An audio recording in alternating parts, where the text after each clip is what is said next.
दोस्तों, प्रतिदिन सब घर में भगवान की पूजा उपासना सभी लोग नियम से करते ही हैं। आज जगह का अभाव हो गया, लेकिन फिर भी हर घर में एक मंदिर देखने को ज़रूर मिलता है। छोटा से छोटा घर हो, वहाँ पर भी आपको पूजा का स्थान ज़रूर मिल जाएगा, क्योंकि इससे हमारे घर में हम मानते हैं सकारात्मक ऊर्जा का वास होता है। चाहे आप किराए के घर में रहें या अपने घर में रहें, अपनी अपनी जगह की अवेलेबिलिटी के अनुसार हर इंसान पूजा पाठ ज़रूर करता है। दोस्तों, बड़ा सवाल ये आता है कि घर में पूजा स्थान का होना सही जगह बहुत आवश्यक होता है। हम चाहे वास्तु की दृष्टि से देखें या तांत्रिक दृष्टि से देखें, हमारे घर का जो पूजा का स्थल होता है वो हमारे जीवन पर पॉजिटिव असर डालता है। दोस्तों, आप कहीं पर भी पूजा स्थान रखें, लेकिन सबसे पहले इस बात का ज़रूर ध्यान होना चाहिए कि सूर्य की रोशनी आपके पूजा स्थल तक ज़रूर पहुंचनी चाहिए। सूर्य की रोशनी पड़ती है तो आप भगवान सूर्य नारायण का चित्र भी अवश्य लगा लें। इससे क्या होता है, अदृश्य रूप से आपके घर में मंदिर में सूर्य की रोशनी पड़ती है और नकारात्मक ऊर्जा का आभास भी नहीं होता। हमारी पूजा भी सफल होती है। पूजा करते समय आपका मुख किस दिशा में हो, भगवान की प्रतिमा का मुख किस दिशा में हो, ये भी विशेष रूप से अगर आप ध्यान रखा जाए तो सही फलों की प्राप्ति कराता है। दोस्तों, वैसे तो हम मानते हैं कि किसी भी स्थान में किसी भी दिशा में भक्ति भाव से अगर पूजन करें तो वो सफल होता है, लेकिन जब हम वास्तु की बात करते हैं तो मकान के जो उत्तर पूर्व दिशा में होता है स्थान, वो सबसे सर्वोत्तम माना गया है। दोस्तों, इस स्थान पर पूजा स्थल होने से माना जाता है कि घर में शांति बनी रहती है, सुकून होता है, धन प्रसन्नता और स्वास्थ्य का लाभ मिलता है। उत्तर पूर्व दिशा का महत्व बताते हैं। वास्तु में कहा जाता है कि जब वास्तु भगवान को धरती पर लाया गया था तो उनका शीर्ष यानी उनका मस्तक उत्तर पूर्व दिशा में था, इसलिए इस दिशा को सबसे श्रेष्ठ माना गया है। और ये दिशा और भी इम्पोर्टेंट क्यों है, क्योंकि सूर्य की पवित्र किरणें भी हमें इसी दिशा से मिलती हैं, जो कि हमारे घर में वहाँ के पूजा स्थल के वातावरण को सकारात्मक ऊर्जा से भर देती हैं। दोस्तों, आप चाहे जॉइंट फैमिली में रहते हो सकता है कई फैमिलीज़ में आजकल होता है कि परिवार एक होता है, बंटवारा हो जाता है भाई भाई, लेकिन सभी लोग एक ही घर में कई सारे पूजा घर बना लेते हैं। ऐसा नहीं करना चाहिए। हो सकता है आपके घर में बंटवारा हो गया हो, अलग अलग रूम में नहीं रहते हैं, लेकिन एक ही मकान में एक ही घर में आपको एक ही पूजा रूम रखना चाहिए। जितने मेंबर्स हैं परिवार के, ये नहीं देखने भगवान के कौन से मेंबर पर परेशानी आ रही है। घर में परेशानियाँ बढ़ने लगती हैं सभी के लिए। दोस्तों, ईशान कोण वैसे भी देवताओं का स्थान माना गया है। ईशान कोण यानी north east corner of the house भगवान शिव का वास होता है। देवगुरु बृहस्पति केतु की दिशा भी ईशान कोण बताई गई है और इसलिए इस कोण को पूजा पाठ के लिए, अध्यात्म के लिए सबसे बेहतर माना जाता है। किस्मत के धनी होते हैं वो लोग जिनका मंदिर ईशान कोण में होता है। साक्षात भगवान की कृपा बरसती है, देवी देवताओं की कृपा बरसती है। ईश्वर खुशी से प्रसन्न होकर नृत्य करते हैं। दोस्तों, ध्यान रखें, अगर पूजा रूम चाहे एक जगह हो, आप एक ही रूम में हों, लेकिन उसको हमें हमेशा आपको ढक कर रखना चाहिए। लेकिन ज़्यादा लंबे समय तक अगर दरवाज़ा आदि भी बंद आदि है, समय समय पर जैसे आप उठते हैं वैसे भगवान के मंदिर को खोलें, जैसे आप सोते हैं वैसे ही भगवान को शयन कराएं। इस प्रकार से आपको उनकी घर के आसपास गंदगी रखते हैं, पर्दा लगा दिया, भूल गए, भगवान को खोला नहीं, चारों तरफ वातावरण में शोरगुल होता रखता है, ऐसा पूजा रूम दो युक्त होता है, चाहे वह वास्तु सम्मत क्यों न हो। लेकिन ऐसे स्थान पर आकाश तत्व और वायु तत्व प्रदूषित हो जाते हैं, जिसके कारण इस पूजा कक्ष में बैठकर पूजन करने वाले व्यक्ति की एकाग्रता भंग हो जाती है और पूजा का शुभ फल प्राप्त नहीं होता। इसलिए जब भी आप पूजा करते हैं, ध्यान रखें आपके आसपास के वातावरण में शांति हो, तभी पूजन के आपको बैठना चाहिए। दोस्तों, जो भी विद्यार्थी हो या ज्ञान की प्राप्ति के इच्छुक व्यक्ति हों, उनको भी पूर्व दिशा में मंदिर की स्थापना करनी चाहिए। और ध्यान रखना चाहिए घर में सीढ़ियाँ भी नीचे बाथरूम से सटा हुआ या ऊपर नीचे बाथरूम हो, ऐसे स्थान पर ना बन। बेसमेंट में, घर के बेसमेंट में आपको मंदिर नहीं बनानी है। मंदिरों की तरह घर में ही जो मंदिर रूम बनाते हैं उसमें गुंबद बनाते हैं, कलश बनाते हैं, अंदर नहीं बनवानी चाहिए। और मंदिर के ऊपर भीम या कोई भी भारी सामान नहीं होना चाहिए। मंदिर में खाली पड़े माचिस के डिब्बे, अगरबत्ती के डिब्बे, सूखे फूल, गीले कचड़े आदि, माता के फटे वस्त्र, देवी देवताओं के फटे वस्त्र, गले वस्त्र तुरंत पर्व आदि पर बदल देना चाहिए। इससे दोष घर में उत्पन्न हो जाता है। दोस्तों, आज की जानकारी बहुत ही खूबसूरत है। आपको माता रानी की सौगंध है, एक लाइक ज़रूर करना। आप जिस भी देवी देवताओं को मानते हैं उनके लिए एक लाइक ज़रूर करें और हमारे चैनल को ज़रूर सब्सक्राइब करें। आज की जानकारी आपको कोई नहीं बताएगा, ये बहुत ही महत्वपूर्ण और सर्वश्रेष्ठ जानकारी है जो आगे आपके लिए बहुत ही उपयोगी साबित होगी। दोस्तों, पूजा में आपको ध्यान रखना चाहिए कुछ बातें कि बीच में जब भी आप भगवान की अरेंजमेंट करेंगे तो सबसे पहले रोज़ सुबह ध्यान रखें, पंचदेव की पूजा आपको ज़रूर करनी है। पंचदेव कौन कौन हैं? सूर्य, गणपति, शिवजी, विष्णु और माँ दुर्गा। और ध्यान देना चाहिए कि पूजा स्थल पर बीच में भगवान गणेश की तस्वीर या मूर्ति ज़रूर होनी चाहिए। पूजा घर में अगर आप ब्रह्मा, विष्णु, शिव, इंद्र और सूर्य और कार्तिकेय की तस्वीरें रखते हैं तो इनका मुख हमेशा पूरब या पश्चिम दिशा की ओर ही होना चाहिए। दोस्तों, प्रथम पूज्य श्री गणेश के स्मरण मात्र कर लेने से कार्य सिद्ध होते हैं और घर में इनकी मूर्ति रखना बहुत ही शुभ माना जाता है। अधिकांश घरों में आप देखते होंगे बहुत सारी मूर्तियाँ होती हैं, लेकिन ध्यान रखें कि गजानन की मूर्ति की संख्या 1, 3 या 5 नहीं होनी चाहिए। ये अशुभ माना जाता है, यानी इनकी संख्या इवन नंबर्स में होनी चाहिए, आउट नंबर्स में नहीं होनी चाहिए। श्री गणेश का स्वरूप सम संख्या के समान होता है, इस कारण इनकी मूर्तियाँ भी संख्या भी विषम होना गलत मानी गई है। कम से कम 2 मूर्तियाँ रखना गणपति देव की सर्वश्रेष्ठ माना जाता है। पूजा घर में गणेश जी की मूर्ति का मुख, कुबेर की मूर्ति का मुख और दुर्गा माँ का मुख दक्षिण दिशा की ओर होना चाहिए। घर के मंदिर में माँ दुर्गा या अन्य किसी देवी देवता मूर्ति संख्या 3 नहीं होनी चाहिए, ये माना जाता है। और यदि आप चाहें तो 3 से कम या ज़्यादा मूर्तियाँ घर में, मंदिर में। दोस्तों, मूर्तियों के संबंध में श्रेष्ठ बात यही होती है कि मंदिर में किसी भी देवता की 1 से अधिक मूर्ति ना हो। अलग अलग देवी देवताओं की 1-1 मूर्तियाँ रखी जा सकती हैं। और पूजा घर में हनुमान जी का मुख नरत कोण में होना चाहिए। घर के मंदिर में हनुमान जी की मूर्ति की संख्या 1 ही होनी चाहिए, क्योंकि बजरंग बली को रुद्र का अवतार मानते हैं, यानी शिव का अवतार मानते हैं। और घर में शिवलिंग भी 1 ही होना चाहिए।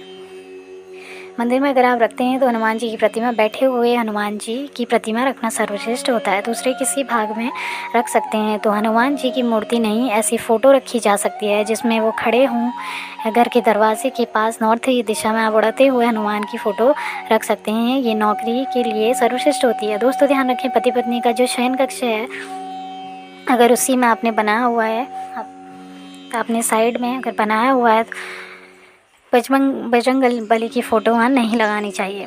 आप अपने घर के मंदिर में जिन भी मूर्तियों को रखते हैं उनमें एक मूर्ति से दूसरी मूर्ति का 1 इंच का फासला ज़रूर होना चाहिए। इसके अलावा 2 भगवान की मूर्ति कभी भी आमने सामने नहीं रखनी चाहिए, नहीं तो आपके जीवन में तनाव हो सकता है, पूजा का फल आपको नहीं मिलेगा। दोस्तों, पूजा घर में कई बार क्या होता है, किसी मंदिर में गए हो, कोई पंडित जी ने दे दिया प्राचीन मंदिर से लाई गई प्रतिमा, स्थिर प्रतिमा जो पहले स्थिर थी, अब उसी प्रतिमा अपने घर पर स्थापित आपको नहीं करना चाहिए। कोई दे भी देता है तो आपको उसे कहीं रख देना चाहिए। दोस्तों, वास्तु विज्ञान में स्ट्रिक्टली मना किया गया है कि किसी भगवान की मूर्ति घर में नहीं रखनी चाहिए। हालांकि कुछ लोग तंत्र मन की साधना के लिए इनको रख लेते हैं, लेकिन ये गलत है। भगवान शिव का एक और रूप होता है नटराज, और वास्तुशास्त्र के अनुसार नटराज रूप वाले भगवान शिव की प्रतिमा भी घर में नहीं होनी चाहिए, क्योंकि यह नटराज रूप में शिव तांडव करते हैं, इसीलिए घर में इनको तामसी माना जाता है रखना। दोस्तों, हम भी सभी लोग ग्रह शांति के लिए तभी किसी शनि की 7.5 आती है, ढैया आती है, तो शनि की पूजा अर्चना करने को बोला जाता है। लेकिन ज्योतिष शास्त्र के मुताबिक कभी भी शनिदेव की मूर्ति आपको घर में नहीं रखनी चाहिए। शनि की तरह ही ज्योतिष शास्त्र में राहु केतु की भी मूर्ति घर पर नहीं रखी जानी है चाहिए। राहु केतु दोनों छाया ग्रह होते हैं, साथ साथ पाप ग्रह भी माने जाते हैं। दोस्तों, घर के मंदिर में हमेशा भगवान की सौम्य रूप वाली मूर्तियाँ रखें, यहाँ तक कि दुर्गा के काल रात्रि का जो स्वरूप हो, माँ काली की डरावनी मूर्ति होती है, वह भी घर में नहीं रखनी चाहिए।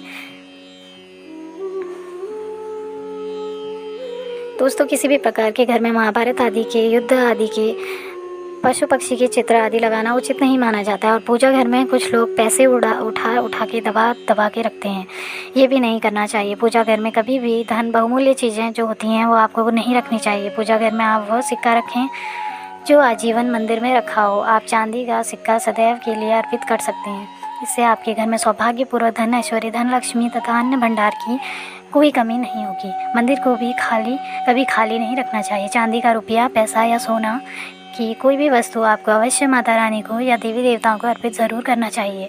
आप चांदी का सिक्का भी विशेष रूप से मंदिर में रख सकते हैं। यदि आपके पास कुछ भी मंदिर में रखने के लिए विशेष नहीं है तो आप विशेष तौर पर पुष्प अर्पित करते रहें। पुष्प जो होते हैं हीरे, मोती, सोना, चांदी से भी बढ़कर देवी देवताओं के लिए होते हैं। दोस्तों, ये तो ही मूर्तियों की अवस्था। तो सबसे पहले ये ध्यान रखें, पूजा घर में आपको हल्दी के जल का कम से कम मुख्य द्वार पर हल्दी के जल का और हो सके तो गौमूत्र का छिड़काव आपको ज़रूर करना चाहिए। सबसे पहले सूर्य देवता को अर्घ्य देना चाहिए और फिर तुलसी को अर्घ्य देना चाहिए। शाम को तुलसी के आगे दीपक ज़रूर जलाएं। आपके अगर इष्ट देव हों तो उनका भी ध्यान आपको ज़रूर करना चाहिए दोस्तों। कभी भी बासी हुए छोटे भोजन किए हुए वस्त्र पहन करके आपको पूजा नहीं करनी चाहिए। पूजा के समय मुख शुद्ध रहे। पूजा के पहले आचमन कर लें और पूजा के दौरान मुख में चाहे प्रसाद ही सही कुछ भी नहीं रखना चाहिए। पूजा में हम जिस आसन पर बैठते हैं उसे पैरों से कभी नहीं इधर उधर नहीं खिसकाना चाहिए। हमें आसन को हाथों से ही उठाना और बिछाना चाहिए। जिस आसन पर हम बैठकर पूजा करते हैं वो आसन हमारे लिए सिद्ध हो जाता है, पवित्र हो जाता है, इसीलिए पैरों से नहीं खिसकाना चाहिए। दोस्तों, अगर आपके घर में पितृ पूजा आप करते हैं जो कि सर्वश्रेष्ठ है, तो पितृ की तस्वीर कभी भी देवी देवताओं की तस्वीर के साथ नहीं रखनी चाहिए। मंदिर में मृतकों की पूर्वजों की इनके चित्र आपको नहीं रखने चाहिए। पूर्वजों के चित्र लगाने के लिए दक्षिण दिशा का क्षेत्र सबसे अच्छा रहता है और इस दीवार पर मृतकों के चित्र लगाए जा सकते हैं। उनके सामने भी नियमित रूप से जल की घंटी या जल का लोटा जिसको कहते हैं वो ज़रूर रखना चाहिए और हर सुबह दक्षिण दिशा में जल चढ़ाकर फिर फ्रेश जल भरकर वापस लोटे को वहीं रख देना चाहिए। रोज़ सुबह शाम एक दीपक कम से कम उनके नाम का दक्षिणमुखी ज़रूर जलाएं। दोस्तों, और वर्ष भर में जब भी श्रेष्ठ मुहूर्त आते हैं, कोई भी तीज त्यौहार आते हैं, तो पूरे घर में आपको गौमूत्र का छिड़काव करना चाहिए। गौमूत्र के छिड़काव से दो चीज़ें होती हैं, एक तो वातावरण पवित्र हो जाता है, सकारात्मकता आती है, और दूसरा गौमूत्र बहुत ही चमत्कारी उपाय है। इस उपाय को करने से घर में दैवी शक्तियों की कृपा बनी रहती है और किसी भी तरह का ब्लैक मैजिक हो घर पर वो भी बिल्कुल दूर हो जाते हैं। दोस्तों, जो भी मूर्तियाँ आप अपनी पूजा मंदिर में रखेंगे वो छोटी और कम वजनी हो तो ही बेहतर है। ज़्यादा बड़ी बड़ी मंदिर की तरह मूर्तियाँ आपको घर में विराजमान नहीं करनी चाहिए। शिवलिंग के लिए बताया जाता है कि अंगूठे के आकार से बड़ा नहीं होना चाहिए और शिव जी को अगर आप रखते हैं तो परिवार को ज़रूर ही रखना चाहिए। भगवान का चेहरा कभी भी ढका हुआ नहीं होना चाहिए, यहाँ तक कि फूल माला से भी कई लोग चेहरा ढक देते हैं। मूर्तियों की पूजा अशुभ मानी गई है। इस संबंध में सिर्फ एक बात का ध्यान रखें कि सिर्फ शिवलिंग अगर आपका उसमें क्रैक है, कुछ भी हो, किसी भी अवस्था में शिवलिंग खंडित नहीं मानी जाती है। भगवान के आगे एक जल का लोटा हमेशा रखना चाहिए और हो सके तो तुलसी पत्र, जो भी विष्णु भगवान राम जी हो या विष्णु भगवान की स्वरूप हो, कृष्ण हो, हनुमान हो, इन सभी को आपको तुलसी दल रोज़ ज़रूर चढ़ाना चाहिए। दोस्तों, 5 मिनट ही सही पर पूजा सुबह सुबह दिन की शुरुआत करने के पहले आपको ध्यान करना, आसन देना, स्नान करवाना, धूप दीप करना, अक्षत चावल चढ़ाकर कुमकुम चंदन चढ़ाना, प्रसाद चढ़ाना, ये जितना भी हो आप कर सकें, थोड़ा बहुत ही सही लेकिन ज़रूर करना चाहिए। सभी प्रकार की पूजा में चावल विशेष रूप से चढ़ाए जाते हैं, लेकिन पूजा के चावल हमेशा अक्षत होने चाहिए, यानी कि अखंडित होने। हो सके तो इन्हें हल्दी में पीला करके रखें। हल्दी से थोड़े से पानी में हल्दी को घोल लें, फिर इस चावलों को उसमें मिक्स कर लें। अगर आप पूजन करते हैं तो माना जाता है कि बहुत ही धनदायी होता है। दोस्तों, रोज़ आपको पूजा में 2 दीपक ज़रूर जलाने चाहिए, एक घी का और एक तेल का दीपक। घी का दीपक दाहिनी ओर यानी कि राइट हैंड साइड में जलाना चाहिए और तेल का दीपक आपको लेफ़्ट हैंड साइड में जलाना चाहिए। जिस दीपक में आप तेल डालेंगे उसमें 2 लौंग और 2 कपूर आप ज़रूर डालें। ये काम करने से घर पर नज़र नहीं लगती है। जो भी बुरी नज़र या जो भी गलत चीज़ें होती हैं वो आपके घर से दूर हो जाती हैं। भगवान शिव कहते हैं जलता हुआ दीपक घर में अकाल मृत्यु तथा दुर्घटनाओं से बचाता है। दोस्तों, दीपक हमेशा ध्यान रखें भगवान की प्रतिमा के ठीक सामने लगाना चाहिए। शाम की आपके घर में लक्ष्मी प्राप्ति के लिए गूगल की धूप, नज़र बाधा आदि के लिए जलाना चाहिए। तेज पत्ता का जिसे हम खाने में डालते हैं वही होता है तेज़ पत्ता। दोस्तों, मंदिर में आप कभी भी शयन कक्ष बेडरूम में बनाना नहीं चाहिए। अगर किसी कारणवश आप बना लेते हैं तो पर्दा से ढक कर के उसको ज़रूर रखना चाहिए। लकड़ी का हो तो ज़्यादा अच्छा रहता है। पति पत्नी के लिए यदि कमरे की व्यवस्था हो तो जगह नहीं हो तो मंदिर आप पूजा करने के बाद पूरा ढक के मंदिर आप शयन कक्ष में रख सकते हैं, पर शर्त यह है कि आपको मंदिर ढककर सोना चाहिए और सिर्फ पूजा करते समय ही खोलना चाहिए और कुछ समय बाद वापस पर्दा ढक लेना चाहिए। इससे आपकी पूजा पाठ भी सफल होती है और मंदिर को दूसरी ओर ले जाने का भय भी आपको नहीं सताएगा, दोष भी नहीं लगेगा। बासी फूल पत्ते अर्पित नहीं करने चाहिए। हमेशा स्वच्छ और ताज़े जल को ही प्रयोग करना चाहिए। कभी भी बिना धोए अर्पित नहीं करना चाहिए। जब भी फूल चढ़ाएंगे तो दाएं हाथ से चढ़ाएं और फूल की कलियों को चढ़ाना मनाही होती है। दोस्तों, कभी भी मंदिर का कूड़ा कचरा, अगरबत्ती के डिब्बे, माचिस के डिब्बे, सड़े हुए फूल तथा मैले वस्त्र गंगा में विसर्जित नहीं करना चाहिए। इससे गंगा मैया नाराज़ हो जाती है शास्त्रों में एक कथा आती है, गंगा में जब लोग सड़े गले वस्त्र और सड़ी चीज़ विसर्जित करते हैं, तब माता गंगा भगवान शिव के पास रोते हुए गई थी। तब भगवान शिव ने क्रोधित होकर ऐसा वरदान दिया था कि जो भी व्यक्ति अपवित्र चीज़ें गंगा में विसर्जित करेगा उसको मेरा भयंकर श्राप लगेगा, वो नरक में जाएगा, उसे कभी मोक्ष प्राप्ति नहीं होगी, उसे गंगा जल कभी प्राप्त नहीं होगा, वो कितना भी गंगा में स्नान कर ले उसका शरीर हमेशा अपवित्र रहेगा। इसीलिए गंगा में केवल पवित्र राख, हवन सामग्री की राख, पवित्र फूल या देवी देवताओं की खंडित मूर्तियाँ ही विसर्जित करना चाहिए। डब्बे पन्नियाँ गंगा में विसर्जित नहीं करनी चाहिए। जानवरों की हड्डी मांस गंगा में कभी नहीं डालना चाहिए। दोस्तों, तुलसी के बिना ईश्वर की पूजा पूर्ण नहीं मानी जाती है। तुलसी की जो मंजरी होती है वो सब फूलों से बढ़कर मानी जाती है। मंगल, शुक्र, रवि, अमावस्या, पूर्णिमा, द्वादशी और रात के समय या संध्या काल में तुलसी दल नहीं तोड़ना चाहिए। यहाँ तक कि ग्रहण ग्रहण के दौरान भी तुलसी पत्र नहीं तोड़ना चाहिए। तुलसी पत्र तोड़ते समय ध्यान रखना बहुत ज़रूरी होता है कि पत्तियाँ ज़रूर हों, खाली डंडी तुलसी की ना तोड़ें। और शिवजी और गणपति को भूल से भी तुलसी नहीं चढ़ानी चाहिए, इनको आप बेलपत्र चढ़ाएं। दोस्तों, तुलसी के पत्ते और गंगाजल कभी भी बासी नहीं माने जाते। 11 दिन तक आप वही तुलसी बार बार चढ़ा सकते हैं। शेष सामग्री आपको ताज़ी ही उपयोग करनी चाहिए। यदि कोई फूल सूख गया हो तो, गिर गया हो तो, ख़राब हो गया या ज़मीन से गिरा हुआ आपने उठाया हो तो उसको भगवान को अर्पित नहीं करना चाहिए। दोस्तों, वास्तुशास्त्र के अनुसार जिस देवताओं के 2 से ज़्यादा हाथों में अस्त्र हों उनकी चित्र आपको घर पर नहीं लगानी चाहिए। और सबसे महत्वपूर्ण बात यह है कि जब भी पूजा करें तब घर के सभी कोनों में एक बार घंटी ज़रूर बजानी चाहिए। पूरे घर में घूम के घंटी बजाएं और फिर आप चाहें तो शंख बजा सकते हैं।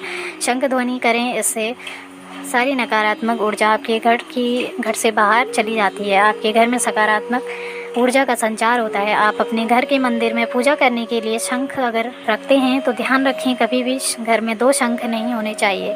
एक शंख को तुरंत हटा दें। अगर ऐसा आपने करके रखा हो तो दोस्तों, घर के आसपास अगर कोई आपसे मंदिर है तो उसमें स्थापित देवी देवता पहला तो होना ही नहीं चाहिए। घर के बिल्कुल सटा हुआ है आसपास कोई मंदिर, और अगर है भी तो उसमें स्थापित देवी देवता का चित्र आपको मुख्य लगाना चाहिए।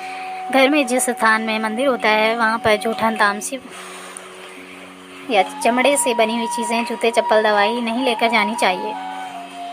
दोस्तों, पूजा घर के निकट और भवन के ईशान कोण में झाड़ू या कूड़ादान नहीं रखना चाहिए। और संभव हो तो पूजा घर को साफ करने का झाड़ू पोछा भी आपको अलग रखना चाहिए। पूजा घर में उपयोग नहीं लाना चाहिए। मंदिर में कभी भी पुरानी कबाड़ आदि को नहीं रखना चाहिए। पुरानी हो चुकी फूल मालाएं, बत्तियां, धूप, राग, माचिस की तिल्लियां कई लोगों में आदत होती है इकट्ठी करने की, तो ऐसा करना नहीं चाहिए।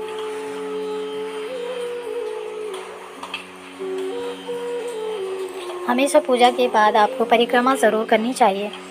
भगवान की अलग अलग देवी देवताओं की अलग अलग करना चाहिए। तो भगवान सूर्य की 7, श्री गणेश की 3, विष्णु भगवान की 4 और शिव जी की आदि परिक्रमा करनी चाहिए। दोस्तों,